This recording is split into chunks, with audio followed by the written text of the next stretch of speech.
আজি গৌৰৱৰ বিষয় যে ভক্তদবা অঞ্চলত এই অঞ্চলৰ অকল ভক্তদবা বুলি নহয়, ইয়াৰ আশে-পাশে থকা বিভিন্ন অঞ্চলৰ ৰাইজে মিলি ইয়াতে এটা ডাঙৰ এটা মেহফিলৰ আয়োজন কৰিছে, ইজতেমাৰ আয়োজন কৰিছে 3 দিনীয়া কাৰ্যসূচীৰে।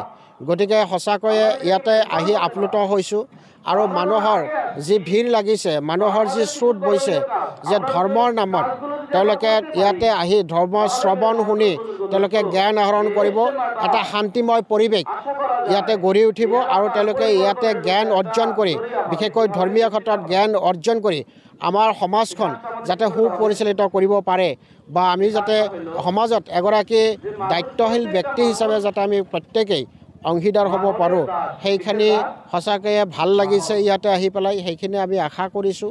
আৰু ইয়াতে জ্যেষ্ঠসকল বিভিন্ন অঞ্চলৰ পৰা আহিছে, বয়সস্থ ব্যক্তিসকলো আহিছে। ইয়াতে যিখিনি ইয়াতে পেণ্ডেলৰ ব্যৱস্থা কৰিছে, থকাৰ পৰা আৰম্ভ কৰি খোৱাৰ ব্যৱস্থা সুন্দৰভাৱে আছে।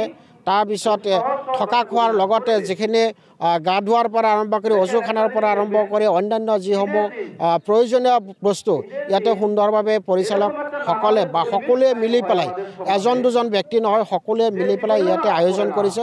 মই আশা ৰাখিছোঁ যে অসমৰ বিভিন্ন প্ৰান্তৰ, বিশেষকৈ বৰপেটা জিলাৰ বাহিৰেও নলবাৰী বা ইয়াৰ আশে-পাশে যিসমূহ অঞ্চল আছে, বিভিন্ন অঞ্চলৰ পৰা নিশ্চয় ধৰ্মপ্ৰাণ ৰাইজে ইয়াতে আহিব। তেওঁলোকে ধৰ্ম যি ৱাজ বা যিখিনি ধৰ্মীয় কথা ইয়াতে শ্ৰৱণ কৰি যাতে নিজে এগৰাকী ইমানদাৰ ব্যক্তি হিচাপে তেওঁলোকে সমাজত চলিব পাৰে, সেইখিনি আশা ৰাখিছোঁ।